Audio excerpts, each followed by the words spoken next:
দিলাম ঘুরে আছে।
रासलस विग्रह राधिका ललित परिवेष्टितौ माधव पंडित प्राण वल्लभ राधाकांत सदा भजेमहं श्री राधां राजेश्वरीं रम्यां स्वर्णकुण्डलो भूषितां नीलवस्त्र परिधानां देवीं त्वं नमामि श्रीहरिप्रिये गोरोचन रूपं मनोहरश्च कान्तिदेहं ताम्बूल सेवा प्रदये देवी ललिता देव्यै नमो नमः वृन्दावै तुलसी देव्यै प्रिया वै केशवस्य च विष्णु भक्ति प्रदे देवी सत्यवत्यै नमो नमः जय रूप सनातन भट्ट रघुनाथ श्रीजीव गोपाल भट्ट दास रघुनाथ এই ছয় মশাই করি চরণ বন্দন যা হইতে বিঘ্ন নাশ হয় অভীষ্ট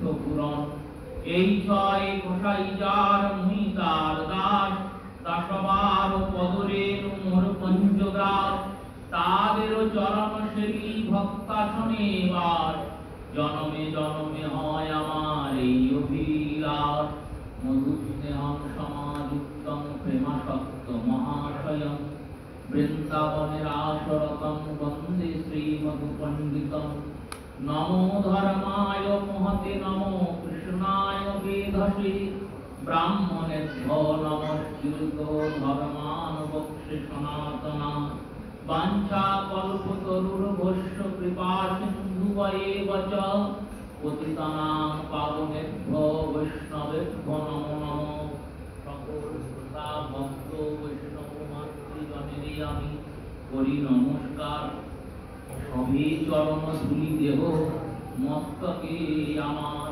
হরে কৃষ্ণ কৃষ্ণ কৃষ্ণ হরে হরে হরে রাম রাম রাম হরে হরে শ্রী গুরু প্রেমানন্দ সীতানাথ নিতায় গৌর হরি बोल শ্রী গুরু প্রেমানন্দ সীতানাথ নিতায় গৌর হরি बोल শ্রী গুরু প্রেমানন্দ সীতানাথ নিতায় গৌর হরি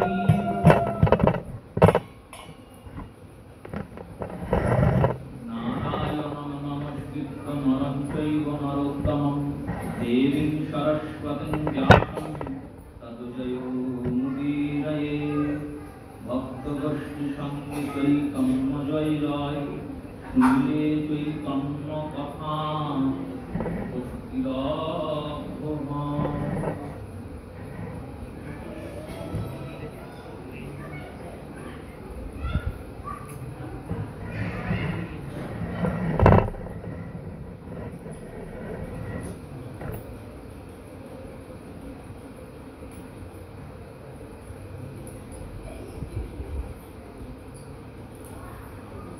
सर्वे शंकरो नारदाय इहायता स्वयं श्रीरपि प्राप्तदेव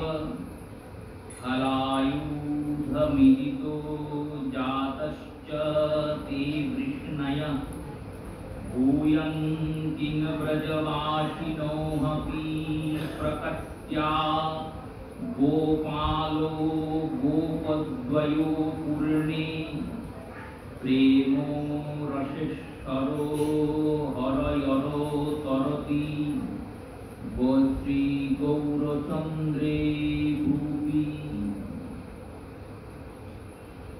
कलिजुग पावन अवतार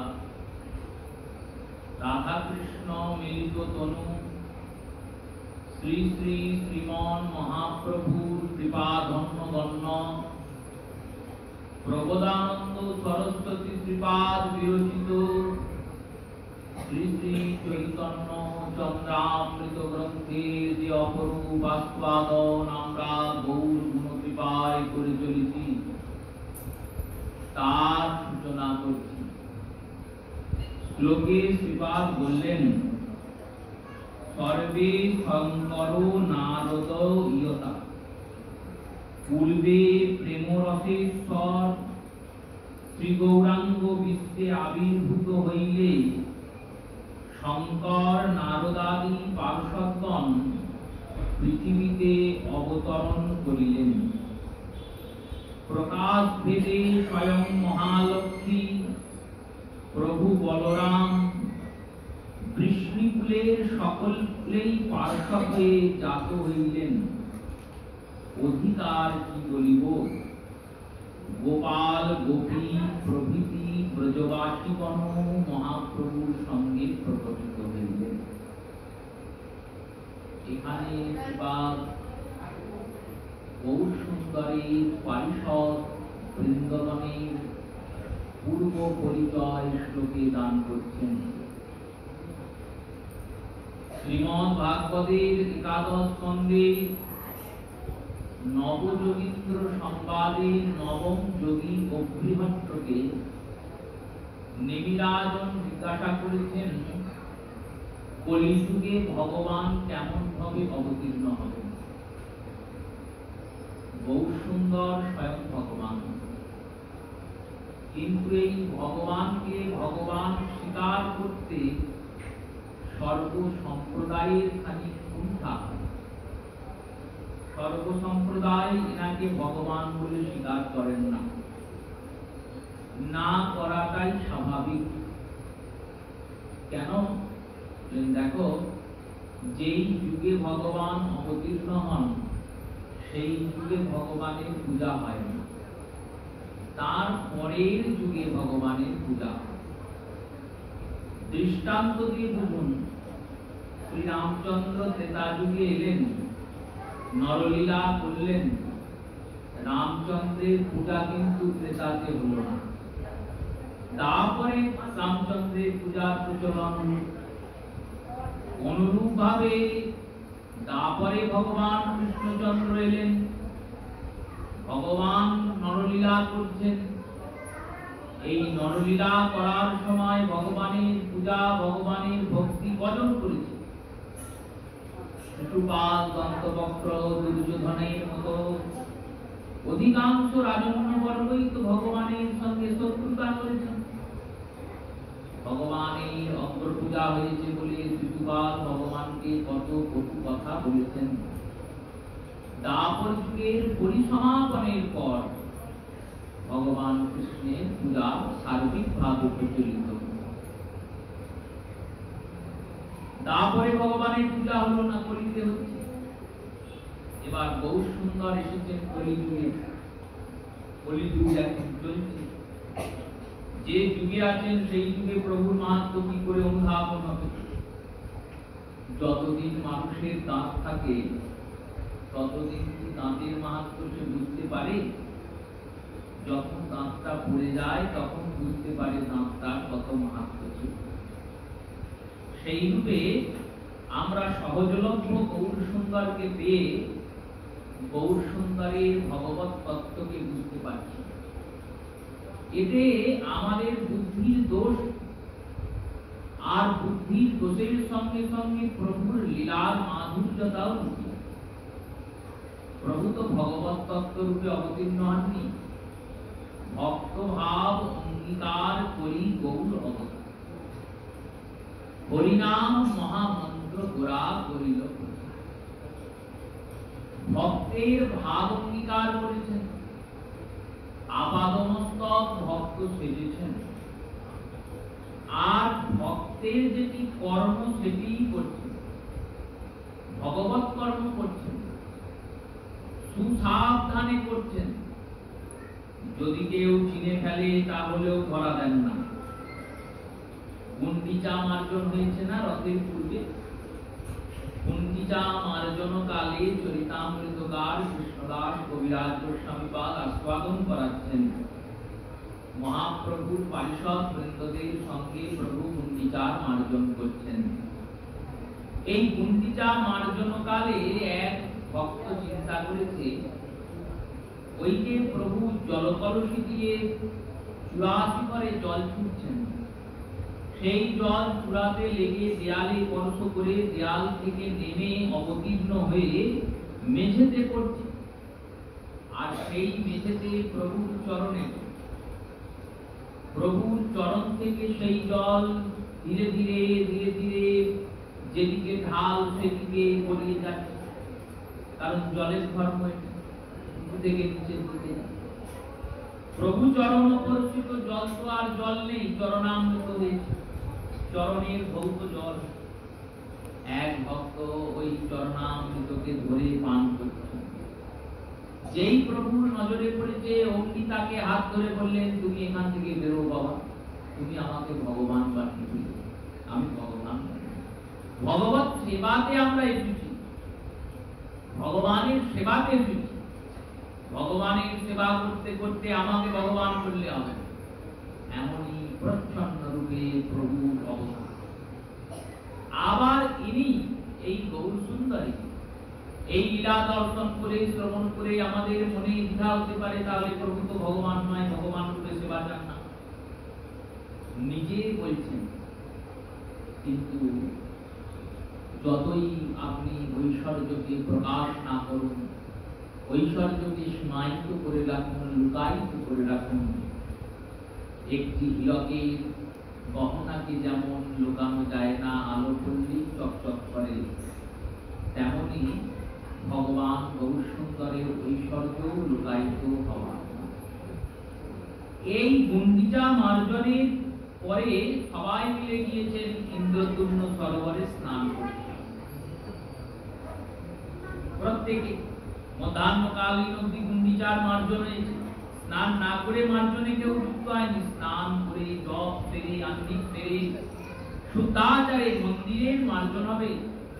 শ্রীমন্দির যেখানে জগন্নাথ এসে থাকবেন, সেই শ্রীমন্দির রূপী গুন্ডিচার মার্জন কালে প্রত্যেকে স্নান করে এসেছেন। এবার 1 বছর ধরে মন্দির বন্ধ হয়ে পড়েছিল। এখন তো তবুও প্রশাসনিক ব্যবস্থার মাধ্যমে পুরী মন্দির চলে বলে মন্দিরের স্বচ্ছতা অনেক ভালো। তখন তো রাজার মাধ্যমে চলত। 1 বছরে 9 দিন দরকার মন্দিরটা। এবার 9 দিন যে মন্দিরের প্রয়োজন, সেই মন্দিরের প্রতি কি মানুষের অত খেয়াল থাকে? গ্রামান্তরে শ্রীপাঠ সুপাঠান্তরে যাবেন, সেখানে দেখবেন অনেক শ্রীপাঠের দোল মন্দির আছে, অনেক শ্রীপাঠের রাস মঞ্চ আছে।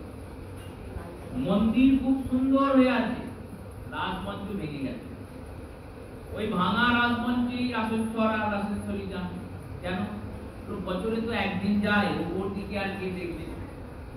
সেই রূপে গুন্ডিচার মন্দিরে তো জগন্নাথ গিয়ে 9 দিন থাকবেন। রাজাদের কি অত সময় আছে ওই মন্দির সারা বছরকে ঠিকঠাক রাখে? 1 বছর ধরে মন্দির পড়ে আছে। মহাপ্রভু প্রথম গুন্ডিচার মার্জন করাবেন। এর আগে মার্জন হতো কি হতো না জানা নাই, এ বিষয়ে কোনো প্রমাণ পাওয়া যায়নি। প্রভুর পর থেকে হয়, তাও 300 বছর পূর্বে বন্ধ হয়ে গেছিল।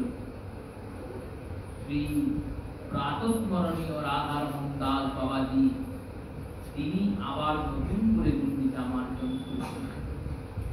এই যে উড়িয়া গৌরীয় মিলন, এই যে পানিহাটির দণ্ডশিলা মহোৎসব, এই যে রাঘবের ঝালি সমর্পণ, এই যে গুন্ডিচার মার্জন, এগুলি আবার ওনার মাধ্যমে মহাপ্রভু পুনরায় প্রতিষ্ঠা করলেন। সব মার্জনাদি সম্পন্ন করে ক্লান্ত পরিশ্রান্ত ক্লান্ত সবাইকে নিয়ে প্রভু নরেন্দ্র ইন্দ্রদ্যুম্ন সরোবরে গিয়েছেন। গুন্ডিচার পিছনে যজ্ঞ নরসিংহের পিছনে ইন্দ্রদ্যুম্ন সরোবর, সেখানে সবাই স্নান করেছেন। আর স্নান করার পরে শ্রী অদ্বৈত চন্দ্রের পুত্র, তার নাম গোপাল। জ্যেষ্ঠ পুত্রের নাম অচ্যুতানন্দ, দ্বিতীয় পুত্রের নাম কৃষ্ণ মিশ্র, তৃতীয় পুত্রের নাম গোপাল। এই গোপাল নামক যে পুত্র, সেই পুত্র নাচতে নাচতে মহাপ্রভুর সংকীর্তনে নৃত্য করতে করতে এত নেচেছে, এত তার প্রবল পরিশ্রম হয়েছে যে সে মৃত্যু প্রাপ্ত হয়েছে, মরে গেল। আচার্য প্রভু তার মাথাটা কোলে নিয়ে কাঁদছেন। গৌরসুন্দর বললেন, কাঁদছো কেন? বলছেন, প্রভু তোমার ছেলে তুমি নিয়ে তার জন্য কাঁদছি না। তাহলে আমার অসহজ পড়ে গেল, এবার আমি রথ কি করে সামলাব? পুত্র মারা গেছে, এবার আমাকে তো এই কর্ম করতে হবে, 1 রাত পেরলে কাল রথ। মহাপ্রভু বললেন, কে বলেছে মারা গেছে? এই যে সব বৈদ্য কবিরাজ যারা যারা আছেন তারা দেখে বললেন, ওই মুকুন্দ কবিরাজ দিয়েছেন শ্রীখণ্ড থেকে, উনি তো কবিরাজ, মহাকবিরাজ, রাজ কবিরাজ হুসেন স্যার উদরপুরকে নিবারণ করেছেন। সেই রকম ডাক্তার তখনকার দিনে, যে রাজার পেটের ব্যথা কোথাও সারে নাই, সেই রাজার উদরের ফুল মুকুন্দ কবিরাজের দাওয়াতে শুয়ে, ওই গোপীনাথের দাওয়াতে শুয়ে শুয়ে গেছেন। হুসেন স্যার ডাক্তার, তিনি নারী দেখেছেন, নাসিকা ধরেছেন, তুলো ধরেছেন, বলেছেন মরে গেছে। মহাপ্রভু বললেন মরে নাই। প্রভু যখন ডাকছেন গোপাল বলিয়া, প্রভু বললেন গোপাল ওঠো। গোপাল গোপাল বলি প্রভু যখন ডাকলেন, এই গোপাল গোপাল বলি ডাকলেন প্রভু। প্রভু যখন ডাকলেন তখন গোপাল কি করলেন? গোপাল গোপাল বলি প্রভু যেই ডাকিল, কৃষ্ণ কৃষ্ণ বলি গোপাল নাচিতে লাগিল। ঐশ্বর্য প্রকাশ হলো তো। যার চরণ ধৌত জল প্রভু বলছেন খেও না, আমি ভগবান নই, ভগবান ছাড়া কি মৃত শরীরে প্রাণ দেওয়া সম্ভব? সেই গৌর সুন্দর কিছুক্ষণের মধ্যেই দ্বিতীয় লীলা হচ্ছে, সেখানে গোপালকে বাঁচিয়ে দিলেন। এই ঐশ্বর্যের প্রচ্ছন্ন মূরতি হয়ে এসেছেন ভক্ত ভাব অঙ্গীকার করি গৌর অবতার, তাই চেনা যায় না। ভগবান বলে স্বীকার করতে কুণ্ঠা হয় অনেক সম্প্রদায়, কিন্তু যারা চেনেন তারা জানেন, যারা জানেন তারা ভজেন, যারা ভজেন তারা রস পান। এই অবতার ও সার গৌর অবতার, এই সার অবতারকে বুঝতে গেলে সার হতে হয়। যেমন সবারই ভাগবত শোনার সৌভাগ্য হয় না, ভাগ্যবান ভগবত প্রাপ্তি। ভাগ্যবান হলে তবে ভাগবত কথা শ্রবণ হবে। এই ভাগবত কথায় এমন কি আছে যা অন্য পুরাণ কথায়, অন্য শাস্ত্র কথায় নাই? ভাগবতে পঞ্চম পুরুষার্থ প্রেমকে বিতরণ করা হয়েছে। এই প্রেম ভক্তি সম্বন্ধিত শ্রীমদ্ ভাগবত শ্রবণে হৃদয়ে প্রেমের অবতরণ। যতক্ষণ আমরা হরিকথাতে অবতীর্ণ হয়ে বসেছি, ততক্ষণ আমরা ভগবানের সঙ্গে আছি। ভগবান সচ্চিদানন্দ ঘন গোবিন্দ শ্যাম সুন্দরের সঙ্গে আছি। এই ভাগবতের যে প্রেম, সেই প্রেমমূরতি আমার বহু সুন্দর। যদি ভাগ্যবান হলে ভাগবত প্রাপ্তি হয়, তার থেকেও কোটি গুণ ভাগ্য চাই, তবে গৌর কৃপা পাওয়া যায়, তবে গৌর সুন্দর কৃপা। অবতার সার গোড়ায় অবতার, কেন না চিনিলি তারে, করি ধীরে বাস, গেল না পিয়াস, আপন কর্ম করে। যদি কেউ নিজে বাস করে পিপাসিত থাকে, তার যেমন মূর্খামির জন্য তার পিপাসা। তার পিপাসা কেন বললো? জল খাচ্ছে না, জলের কাছে বসে আছে, অথচ জল পান করছে না। আর বলছে আমার জল পান করতে হবে, আমার তৃষ্ণা পেয়েছে, আমায় জল দাও, জল দাও। সামনেই জল আছে, নিয়ে খেয়ে নাও, তা করবো না। সেই রূপে এই কলিযুগে কলিযুগাবতার, অবতারের সার অবতার গৌর সুন্দরের অবতরণ।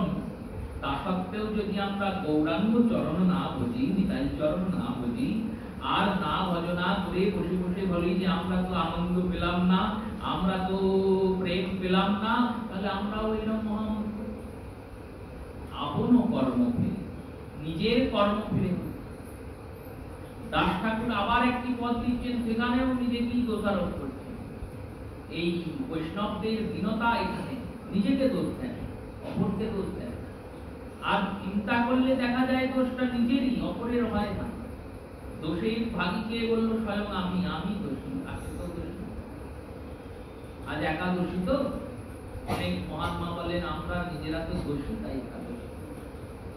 কি দোষী? বললো আমাদের তো নাম হয় না, ভজন হয় না, কিছুই হয় না।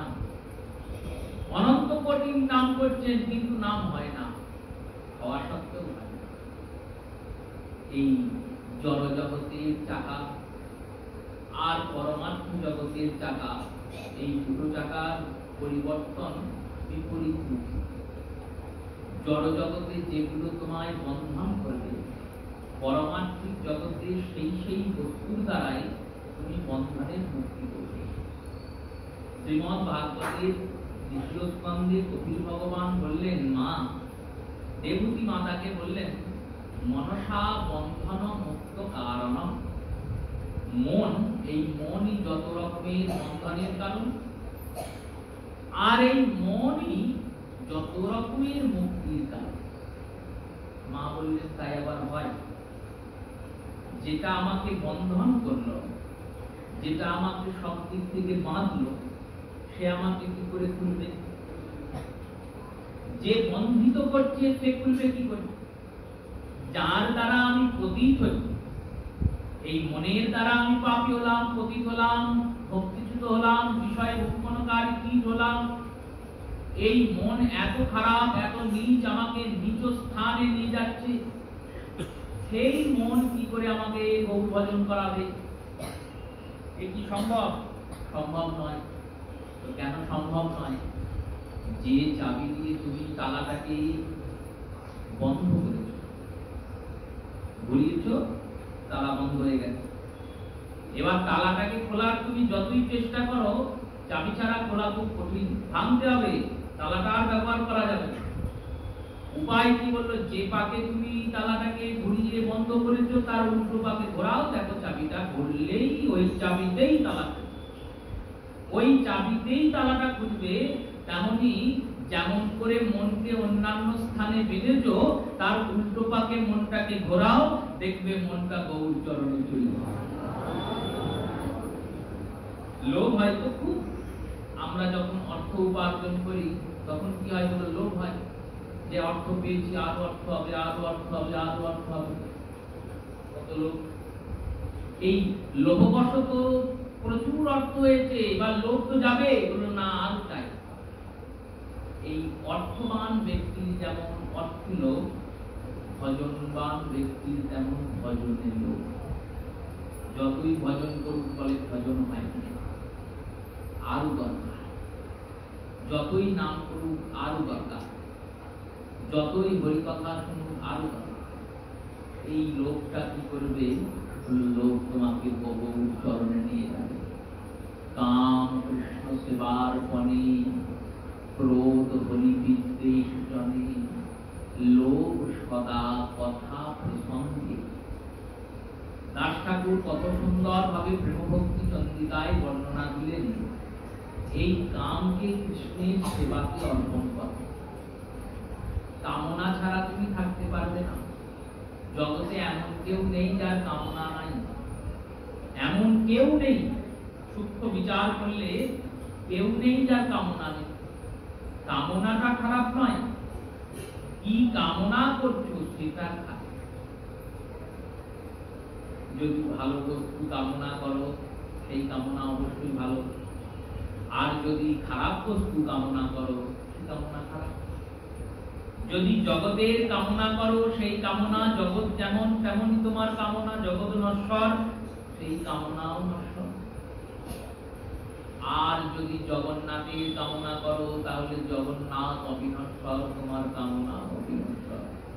কাম কৃষ্ণ সেবার মানে কৃষ্ণের সেবাকে অর্পণ করো কামকে। ক্রোধ হরি বিদ্বেষ জনে, ক্রোধ কোথায়? বললো ভগবানের ভজনা যারা করেন না তাদের প্রতি ক্রোধ করো। এক পা এগিয়ে সনাতন দাস তিনি আবার একটা অন্য বস্তু লিখে দিলেন। গুরু বন্দনায় লিখলেন, গুরু নিন্দুকের মুখ কবু না দেখিবে, যথা হয় গুরু নিন্দা তথা না জানি। একবারে ক্রোধের বচন। হরি বিদ্বেষ শুধু নয়, গুরু বিদ্বেষ, সাধু বিদ্বেষ যারা করেন তাদের মুখ দেখুন। মুখই দেখবে না। কেন? বললো মুখ দেখতে দেখতে তার প্রতি মোহ জন্মাবে। মোহ জন্মালে তখন চিন্তা করবে যে তাহলে ও নিন্দা করে আমি করি, ওর তো শেষ হয়েছি, তোমারও শেষ হবে। তাই ক্রোধ হরি বিদ্বেষ জনে, লোভ সদা কৃষ্ণ কথা প্রসঙ্গে। লোভ কোথায় রাখবে? বললো কৃষ্ণ কথা প্রসঙ্গে। যেখানে কথা হয় সেখানে লোভ করো। সেই কথাতে গিয়ে যদি বসো, সেই লোভের দ্বারা তুমি ভগবানকে পাবে। তাই যাদের নাম হচ্ছে তারাও বলেন ভাই। এই গৌরাঙ্গ অবতারের কথা শ্রীমদ্ ভাগবত গাইলেন। অপ্রিয়ত্র বললেন, শুনুন প্রভু কেমন করে আসবেন জানেন? কৃষ্ণ বর্ণ তেষা কৃষ্ণং সাঙ্গ পাঙ্গস্ত্র পার্ষদম নাম সংকীর্তন যজ্ঞে প্রতিষ্ঠায় সুমেধস। গৌর সুন্দর আসবেন। কেমন আসবেন? গৌর বললেন না। কেন বললেন না? বলল শ্রী গোবিন্দের লাদিনী শক্তি স্বরূপিণী বৃষভানু নন্দিনী অপার করুণাময়ী রাধারানী, এনার এই দুর্লভ নাম রাধা, এই নামটি ভাগবতের বক্তা শ্রী সুখদেব উচ্চারণ করেন নাই। কেন? এটি অতি গোপনীয় নাম। এই নামের উচ্চারণ করা মাত্রেই শ্রী সুখদেব সমাধিস্থ হয়ে যান। রাধা নাম যদি এত দুর্লভ, রাধা তত্ত্ব যদি এত দুর্লভ হয়, যা সর্বত্র প্রচার প্রসার করা সম্ভব নয়, সর্বত্র প্রচারের বস্তু নয়, অনুভবের বস্তু। ব্রজ প্রেম, রাগ মার্গের ভজনা এই বিধি মার্গের ভজনার থেকে অনেক আলাদা। বিধি মার্গের ভজনাতে দেহটা মূল, দেহ দ্বারা ভজনা হয়, ঋষিকো ঋষিকেশ উপাসনা। আর এই রাগ মার্গে মন দ্বারা ভগবানের ভজনা হয়। দেহের প্রয়োজন, কিন্তু দেহের সঙ্গে সঙ্গে মনকে নিবিষ্ট করতে হয় ভগবত চরণে। আর সম্বন্ধটা ভগবানের সঙ্গে একবারে প্রগাঢ় স্থাপন করতে হয়। এইবারে প্রগাঢ় স্থাপিত ভগবত চরণে যখন আমি মনকে স্থাপনা করলাম, তখন ভগবানের চরণে মনকে দেওয়ার পর যদি সবার সঙ্গে এই কথাগুলি বলতে শুরু করি, কি হবে? মনের ভাবটা নষ্ট হয়ে যাবে। রাগ মার্গের ভজনাবলী এতটাই কঠিন, তাই রাধা নাম উচ্চারণ সুখদেব করেন নাই। রাধা তত্ত্ব যদি এত দুর্লভ হয়, সেই রাধা ভাব অঙ্গীকারকারী বহু সুন্দর, তার নাম কি করে সরাসরি উচ্চারণ হবে? তাই ওনাকেও প্রচ্ছন্ন বললেন কৃষ্ণ বর্ণম। যিনি কৃষ্ণ বর্ণ রূপে তারপরে চলছেন, ফিরছেন, লীলা করছেন,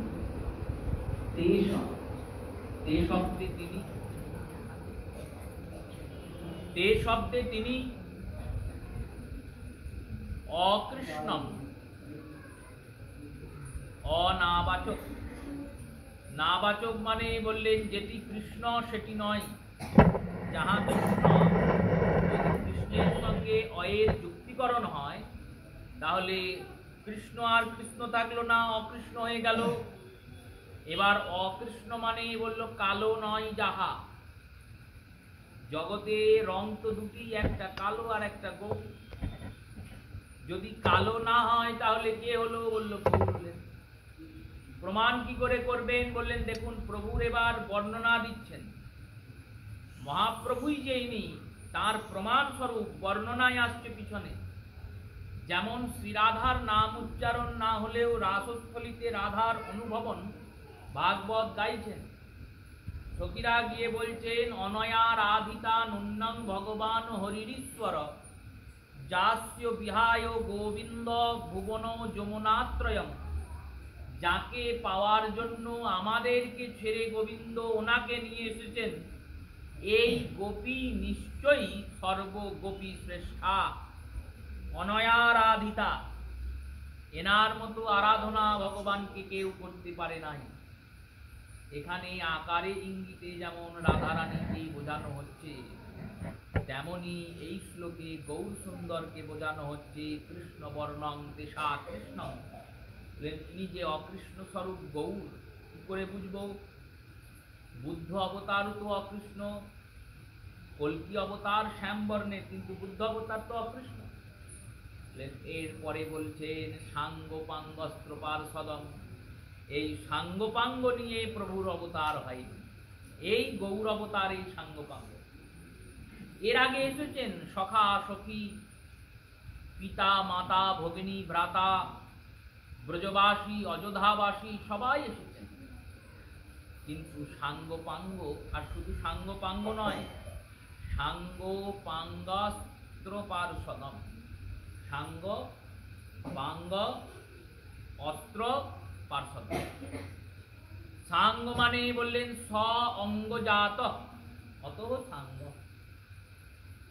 ভগবান একা আসছেন না, তাঁর অঙ্গ বিভূতি আরো 4টি ভাগে বিভক্ত হচ্ছে। একজন তার স্বরূপ স্বরূপ নিত্যানন্দ প্রভু, একজন তার শক্তি স্বরূপ গদাধর পণ্ডিত, একজন ঈশতত্ত্ব স্বরূপ ঐশ্বর্য তত্ত্ব স্বরূপ শ্রী অদ্বৈত চন্দ্র, একজন ভক্ত তত্ত্ব স্বরূপ শ্রীবাস পণ্ডিত। এনারা হলেন সাঙ্গ। এই সাঙ্গের ব্যাখ্যা চরিতামৃতকার চরিতামৃতের প্রথম অধ্যায়ে মঙ্গলাচরণে করেছেন। পঞ্চতত্ত্ব তত্ত্বমেকম কৃষ্ণরূপ স্বরূপকম ভক্তাখ্যানং ভক্তাবতারম নমামি ভক্তি শক্তিকম। এবার সাঙ্গের পর বললেন উপাঙ্গ। উপাঙ্গ মানে বললেন এনারা ভগবানের অঙ্গের অঙ্গ। যেমন আমার হাতটি অঙ্গ, আর হাতের যে অঙ্গুলিগুলি এগুলি উপাঙ্গ। সেই রূপে এই পঞ্চতত্ত্ব হলেন সাঙ্গ। স অঙ্গ বিভূতি, গৌরচন্দ্রও যা, নিত্যানন্দও তাই। নিত্যানন্দ যা, অদ্বৈতও তাই। গদাধর তাই, শ্রীবাস তাই। পঞ্চতত্ত্ব তত্ত্বমেকম। এবার তুলসী দান গদাধর শ্রীবাসের হয় না কেন, সেটি পৃথক বিষয়। কিন্তু পঞ্চতত্ত্ব এক তত্ত্ব। যেখানেই আসন হবে 5 জনের, যখন পূজা হবে কোন চিত্রপটে 5 জনই থাকবে। এনারা সাঙ্গ। আর উপাঙ্গ কারা বললেন? উপাঙ্গ হলেন প্রভু পারিষদ বৃন্দ। এই পারিষদ বৃন্দরা কারা কারা? ওই তারপরের যত সখা সবাই পারিষদ, ওই তারপরের যত সখী সেই সখীরাও পারিষদ। ওই অষ্টসখী ললিতা, বিশাখা, চম্পা, চম্পকলতা, তুঙ্গবিদ্যা, ইন্দুরেখা, সুদেবী, এনারা সবাই পারিষদ। ওই অবতারে নারী ছিলেন, এই অবতারে পুরুষ হয়েছে। কেন বললেন? পুরুষ না হলে গৌরসুন্দর যখন সন্ন্যাস গ্রহণ করবেন তখন তার সঙ্গ হবে না। তাই পারিষদ রূপে তারা অবতীর্ণ। ওই পূর্বাবতারে যেমন গোপীদের অন্তঃকরণে ঋষিভাব ছিল। পূর্বাবতারে গোপীরা কেমন? গোপীরা কি আমাদের মতো এই মনুষ্য শরীর জাতি নারী? নারী। গোপীরা গোবিন্দের দাসী। গোপনে গোপ্যা গোবিন্দ ভজনম মত গোপী, যারা দিবারাত্র কৃষ্ণ ভজনা করতে করতে সমস্ত ইন্দ্রিয়গুলি কৃষ্ণের সেবাকে নিযুক্তিকরণ করেছেন, তারা গোপী। এই গোপীদের যে অন্তঃকরণ ভাব, কারা গোপী? ঋষিগণ গোপী, দেবগণ গোপী, বেদের ঋচাগণ, বেদ পড়বা, বেদের ঋচাগণ গোপী। সেই অন্তঃকরণে ঋষিরা বহিরে নারীত্ব ধারণ করে গোপী হয়ে গোপীনাথের সঙ্গে মিলনের যে সুখ, আত্মা যখন পরমাত্মার প্রাপ্তি করে, এই যে সিদ্ধি লাভ বলে না, সাধক সিদ্ধি লাভ করে, এই সিদ্ধি লাভ কি বললেন? সিদ্ধি লাভ হলো রাসস্থলিতে মদন মোহনের সঙ্গে মিলন। পরমাত্মার সঙ্গে আত্মার যে মিলন, এটি পরম সিদ্ধি। এর থেকে উপরে কোনো সিদ্ধি নাই। আর ওই ছোটখাটো যে সিদ্ধিগুলির কথা আমরা শুনি এখানে ওখানে সেখানে চমৎকারের কথা, ওসব সিদ্ধি তো শ্রীমতীর চরণের ধুলিরও বরাবর না। রাধারানীর চরণের যে ধুলা, সেই ধুলাতে ওই সিদ্ধিগুলো লুটোপুটি থাকে। মণিমা, মহিমা, লঘিমা, সেই রূপে গোপী রূপে তারা গোবিন্দকে পেয়েছেন রাসে। সেই যে সুখটা পেয়েছে, সেই যে আনন্দটা পেয়েছে, সেই আনন্দটা জগৎকে জানাবেন। জগৎকে শেখাবেন। তাই এবার গোবিন্দ গৌর হয়েছেন আর তারা গৌর পারিষদ হয়েছে। সেই পারিষদদের বন্দনা করছেন শ্রীপাদ প্রবোধানন্দ। বললেন স্বর্গে শঙ্কর নারদয়া তিয়তয়া। কে কে এসেছেন পারিষদ হয়ে? স্বয়ং শঙ্কর এসেছেন। শঙ্কর অর্থে মহাদেব। ইনি সীতানাথ হয়ে অদ্বৈত হয়ে অবতীর্ণ হয়েছেন। নারদয়া, নারদ দেবর্ষিপাদ নারদ শ্রীবাস রূপে অবতীর্ণ হয়েছেন। দেখুন শ্রী গৌর সুন্দরের আরতি কীর্তন হচ্ছে সন্ধ্যারতির কীর্তন। ভালি পোড়া চাঁদেরও আরতি বনি,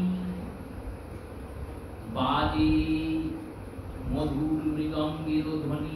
বাজে এই পদের মধ্যে বীরবল্লভ দাস, যিনি এই পদের রচয়িতা, তিনি বলছেন ব্রহ্মাদি দেব যাকে করজোড় করে। এই ব্রহ্মাদি দেব কি নবদ্বীপে উপস্থিত হলেন? বললেন হলেন। কি করে? ওই ঠাকুর হরিদাসী ব্রহ্মা, তিনি করজোড়ে দাঁড়িয়ে আছেন। বীরবল্লভ দাস একবার হরিদাসকে দেখছেন, আর হরিদাসের মধ্যে যে ব্রহ্মা তাকে একবার। ব্রহ্মাদি দেব যাকে করজোড় করে, সহস্র বদন ফণি শিরে ছত্র ধরে। নিতাই চাঁদ দিয়ে মহাপ্রভুর পাশে দাঁড়িয়েছেন, হাতে ছাতা নিয়ে যেমন লক্ষণ নিয়ে দাঁড়িয়েছেন। সহস্র বদন ফণি নিতাই চাঁদ অনন্তনাথ। এই সহস্র বদন ফণি শিরে ছত্র ধরে। শিব সনকাদিব ব্যাস বিস্তারে। শিব সনক ব্যাস তারা এসে বিস্তার করছেন। এনারা সবাই উপস্থিত। স্বয়ং অদ্বৈত চন্দ্র শিব, স্বয়ং সুভাষ পণ্ডিত নারদ, স্বয়ং শ্রী স্বরূপ দামোদর, শ্রী ললিতা, শ্রী রায় রামানন্দ বিশাখা, প্রত্যেকে এসেছেন। তারপরে সবাইকে নিয়ে এসেছেন তাই নয়, ত্রেতার হনুমানকেও নিয়ে এসেছেন দেখে দেখে। মুরারি গুপ্ত তিনি হনুমান, সেই হনুমান মুরারি গুপ্ত হয়ে এসেছেন। পিরিতি ফুলস্বরে মরম ভেদল। অধিবাসের পদ দিচ্ছেন নয়নানন্দ। বললেন পিরিতি ফুলস্বরে মরম ভেদল। পিরিতির যে ফুলস্বর, সেই ফুলস্বরে মর্মভেদ হৃদয়কে ভেদন করেছে। রাম অবতারে আমরা পাইনি, কি পাইনি? বলল প্রভুর নর্তন পাইনি। রাম সব করেছেন, নাচেন নাই কোথাও। রাম রাবণকে বধ করেছেন, অহল্যাকে তারণ করেছেন, সীতা দেবীকে আনয়ন করেছেন। এত কিছু বীরত্বের কাজ রামচন্দ্র রূপে প্রভু করেছেন, কিন্তু রাম কোথাও নাচে নাই। আর কৃষ্ণ অবতারে বললেন ইনি নেচেছেন, ইনি গেয়েছেন, ইনি বাজিয়েছেন, ইনি নাচিয়েছেন। শুধু নাচেননি তো, নাচিয়েওছেন। যখন কালিওর উপর নাচছেন তখন নিজে নাচছেন, আর যখন রাসস্থলীতে বাঁশি বাজাচ্ছেন তখন গোপীদের নাচাচ্ছেন। নিজে নেচেছেন, গোপীদের নাচিয়েছেন। নিজে গাইছেন, গোপীদের গাওয়াচ্ছেন। গোপীরা গীত গাইছে গোবিন্দের জন্য। এই এত কিছু আনন্দ মাধুর্যের রস আস্বাদন ব্রজলীলায় ব্রজেন্দ্র নন্দন করালেন। কিন্তু এই লীলাতে প্রবেশ কি করে পাবো, তা কিন্তু ব্রজনাথ শেখালেন। সেটি শেখালেন না। কেন? বললেন তিনি তো লীলাময়, তিনি লীলা করছেন, কেন শেখাবেন? এই শেখাতে গেলে তো তাকে ভক্ত হতে হবে। তাই ব্রজলীলার প্রবেশের জন্য স্বয়ং ব্রজেশ্বর ব্রজনাথ, ওই ব্রজেন্দ্র নন্দন ছিল যেই, সচিসুত হলো সেই, বলরাম হইল নিতাই। আর পাপি তাপি ছিল যত, হরিনামে উদ্ধারিল তার সাক্ষী জদায় আর। সেই ব্রজেন্দ্রনাথ তিনি সচিসুত হয়ে এসে শেখালেন কেমন করে ব্রজলীলায় প্রবেশ করতে। তারই সুসুন্দর দিনা হরিবাসর। এই হরিবাসরের যে হরিবাসর কীর্তন, এই হরিবাসর কীর্তনটি কি? রাসস্থলী কীর্তন। যেমন রাসে গোপীরা গিয়ে গোপীনাথের সঙ্গে মিলিত হচ্ছেন, তেমনি গৌর সুন্দর তার পারিষদ বৃন্দকে সঙ্গে করে শ্রী হরিবাসর কীর্তনে নামের আনন্দের উপভোগ করছেন। আর তদমধ্যে আজ একটি বিশেষ একাদশী, শ্রী শ্রী হরিসায়নী একাদশী। ভগবান শ্রী হরি নারায়ণ আজকের রাত্রে শয়ন করবেন। আমাদের এই পৃথিবী লোকে 4 মাস কাল, চতুর্মাস, এই 4 মাস তিনি শয়ন করবেন। এবার পৃথিবীর 4 মাস যে প্রভু শয়ন করবেন, এই 4 মাস অতি পুণ্যত্বয়াতিথি, অতি পুণ্যবান পুণ্যত্বয়াতিথি। শ্রী হরিভক্তি বিলাসে বলা হলো, এই চতুর্মাসে কোনো মনুষ্য যদি কোনো ব্রত, কোনো নাম, কোনো সংকীর্তন, কোনো জপ, কোনো কথা শ্রবণ, কোনো ধাম দর্শন আদি কোনো পুণ্য কর্ম ব্যতীত জীবন যাপন করে, তাহলে মৃত্যুর পর সে অবশ্যই পশুজনিতে নিক্ষেপিত হবে। এর অর্থ কি? এর অর্থ হলো এই 4 মাসে ভগবানের নাম স্মরণ করতে হবে।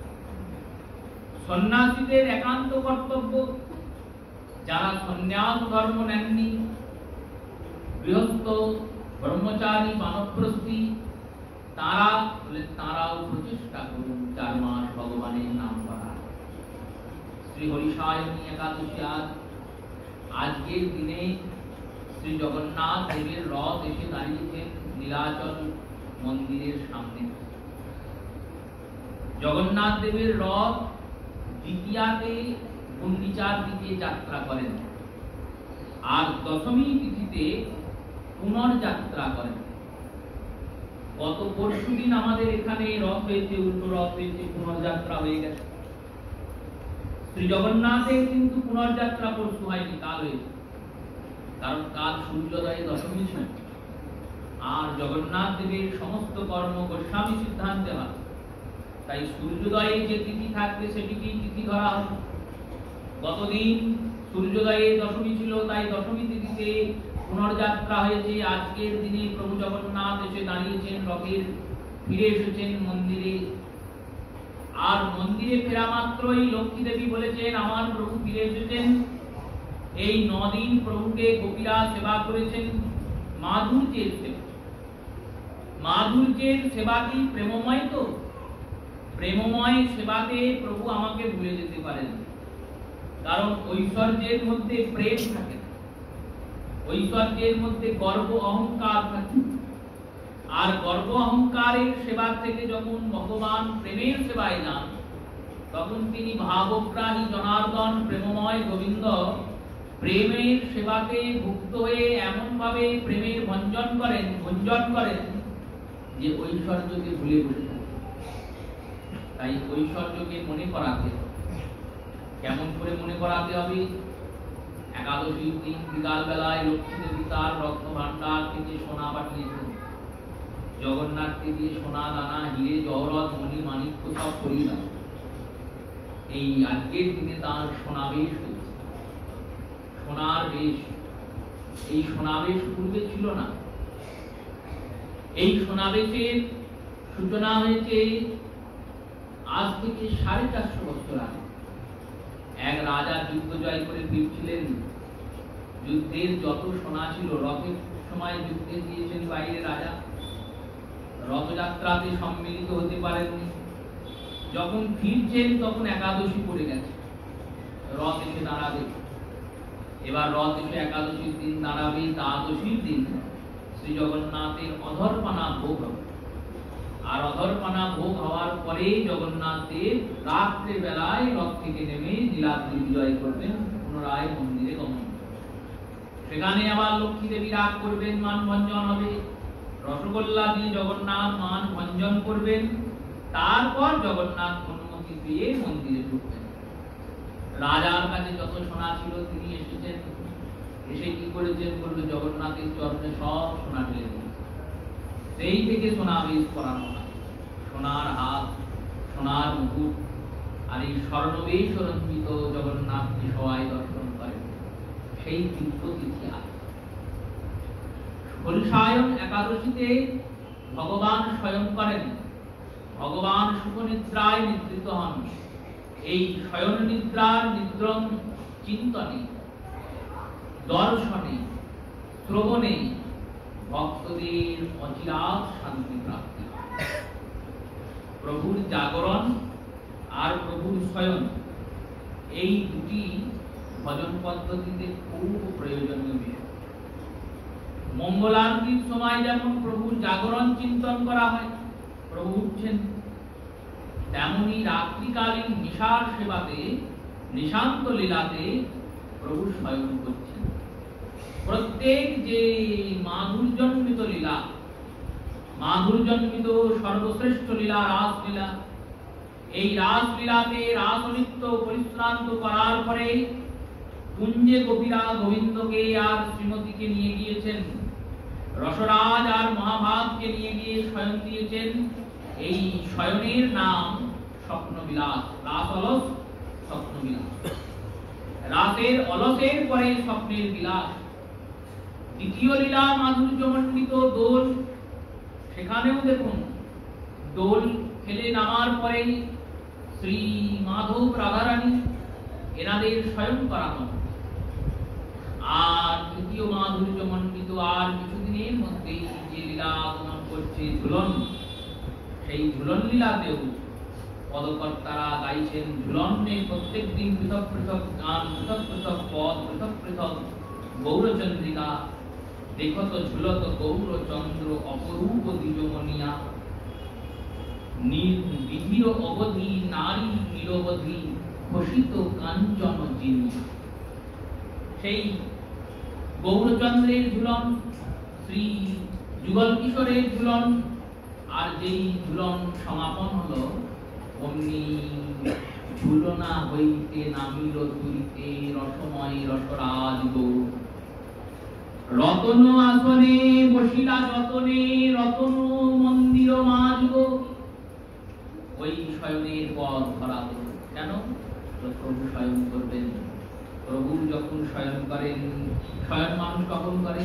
যখন শান্তি, শ্রান্ত হয়ে, শান্ত ক্লান্ত দেহে শয়ন করেন। তেমনি শ্রী হরিনারায়ণ তিনি আজকে শয়ন করবেন। 4 মাস ধরে প্রভু নারায়ণ শয়নে থাকেন। আজ থেকে চাতুর্মাস শুরু হবে। এই শ্রাবণ, আশ্বিন, ভাদ্র, আশ্বিন, কার্তিক। সেই কার্তিক মাসে দেবোত্থান একাদশীতে, রাসের আগের একাদশীতে প্রভু উত্থাপন করবেন। নিয়ম সেবার অন্ত হবে, চাতুর্মাসের অন্ত হবে। সেই 4 মাস যে প্রভু হবেন, এবার প্রভুর ভক্তদের কি কর্তব্য? প্রভুর ভক্তদের কর্তব্যটি শাস্ত্র নিরূপণ করছেন। যখন রাধা মাধব কুঞ্জে শয়ন করেন, তখন কুঞ্জের বাহিরে গোপীরা, মঞ্জুরিরা, সখীরা কি করেন? প্রভু আর শ্রীমতীর শয়ন যাতে সুখকর হয়, তাই প্রভুর আর শ্রীমতীর সুখকরের জন্য চিন্তন করেন, গায়ন করেন, স্মরণ করেন।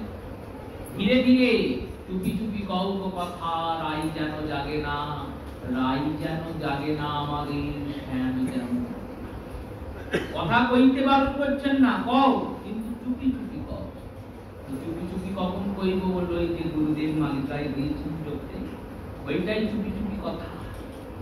ওই রাসমণ্ডলীতে, প্রভু রাসস্থলিতে বিশ্রান্ত হয়ে রাস রজনীতে দুই তনু এক হয়েছেন।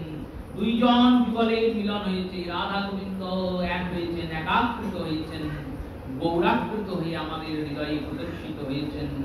আর গৌর সুন্দর হয়ে প্রদর্শিত হয়ে আমাদেরকে দিয়েছেন এই হরিনামের বীজগুলি। বীজগুলি দিয়ে বলেছেন এই বীজগুলিকে রোপণ করো, রোপণ করে জল দ্বারা সিঞ্চন করো, দেখবে এই বীজ থেকে গাছ হয়ে যাবে। তেমনি এই নামকে জপ করো, জপ করতে করতে দেখবে সেই পুঞ্জদ্বারে তুমি পৌঁছে যাবে। তাই সেই নামে যাতে রতি হয়, নামে যাতে মতি হয়, সর্বশেষ নাম যাতে আমাদের গৌর চরণে গতি করে, এই অভিলাষ গৌরের চরণে জাগিয়ে প্রত্যেক শ্রোতা মাতা ভক্ত বৈষ্ণব চরণে প্রণাম পূর্বক বদ্ধকাল পরিগত অবসর দিলাম। শ্রী গুরু প্রেমানন্দ